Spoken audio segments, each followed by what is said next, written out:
মানুষের মুখে সবসময় শুনতাম যে সৌন্দর্য নাকি টাকা দিয়ে পাওয়া যায়, কি সৌন্দর্য টাকা দিয়ে হয়।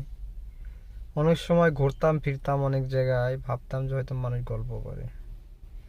কিন্তু না, সত্য কথা বলতে গেলে না, সুখ তো তারাই যাদের পকেট ভর্তি টাকা আছে, ব্যাংক ব্যাংক ব্যালেন্স ভর্তি টাকা আছে। আমাদের মতো সাধারণ মানুষের জন্য সুখী জীবন না।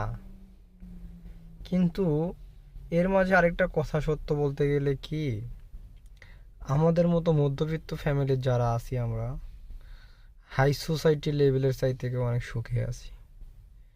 কারণ যে মানুষটা দিন এনে দিন খাবে সেই মানুষের কোনো ঋণ থাকে না। আর যেই মানুষের লাখ লাখ কোটি কোটি টাকা আছে সেই মানুষের ঋণের কোনো অভাব থাকে না। তো আমরা আমাদের থেকে অনেকে চেষ্টা করি যে, প্রত্যেকটা মানুষই চেষ্টা করি যে আমাদের জীবনে কিছু একটা করব, ভালো কিছু, যে আমাদের জীবনে যেন হাজার কষ্টের মাঝেও যেন একটু সুখ খুঁজে পাই, কি স্বস্তিবোধ কাজ করে। এই জায়গাটা নিয়ে আমরা রাত দিন 24 ঘন্টা পরিশ্রম করে যাই, অনেক মানুষের অনেক রকমের লাঞ্ছনা গঞ্ছনা অনেক কথা শুনে যাই। তারপরে দিন শেষে চাই যে একটু ভালো থাকে, আমাদের একটু ভালো রাখুক আল্লাহ পাক। তো আমরা যদি সেই জায়গা থেকে যদি ভাবতে চাই, বড় লোক হাই সোসাইটির সাইড থেকে অনেক শান্তিতে আছে, অনেক ভালো আছি।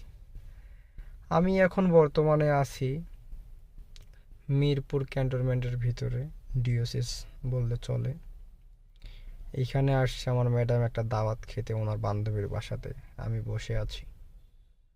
তো আজকে শুক্রবার, সবাইকে জুম্বা মোবারক। আল্লাহ পাক সবার দিনটা যেন সবার ভালো রাখে, সবাই যেন ভালোভাবে সুস্থভাবে থাকে, সেই দোয়া কি ভালোবাসা আমার। আমি মানুষের মতো ঘোড়ায় পেঁচায় কথা বলতে পারি না, মুখে যেটা আসে মনে যেটা আসে মুখে সেটা বলে দেই। হয়তো এর জন্য অনেকের কাছে ভালো, অনেকের কাছে ভালো না। সত্যি কথা বলতে গেলে কি, খালি আমি দেখি না, আমি এই ধরনের মানুষ পছন্দ করি যে মানুষগুলো মুখের উপরে ঝট করে কথা বলে ফেলায়। আর আমি একটা জিনিসে বিশ্বাস করি, যে মানুষ ঝট করে আর কি মনে যেটা সে সেটা বলে দেয়, সেই মানুষের মধ্যে ঝামেলা থাকে না। আশা করি এটা আমার নিজের মুখের কথা না, আর পাঁচজনের থেকে জাস্টিফাই করে দেখবেন যে আর পাঁচটা মানুষ সেম একই কথা বলবে। তো একটা মানুষ কখনো সবার কাছে স্বয়ংসম্পূর্ণ হইতে পারে না। সেই জায়গা থেকে বলেই আল্লাহ পাক আমাদের অনেক ভালো রাখছে, আল্লাহর কাছে হাজার শুকরিয়া আদায় করি আমরা প্রত্যেকটা মানুষ। দেখেন, আমরা আল্লাহ পাকের কাছে কত নারাজ হই, কত কিছু নিয়ে মন খারাপ করি, বলে আল্লাহ পাক এই দিল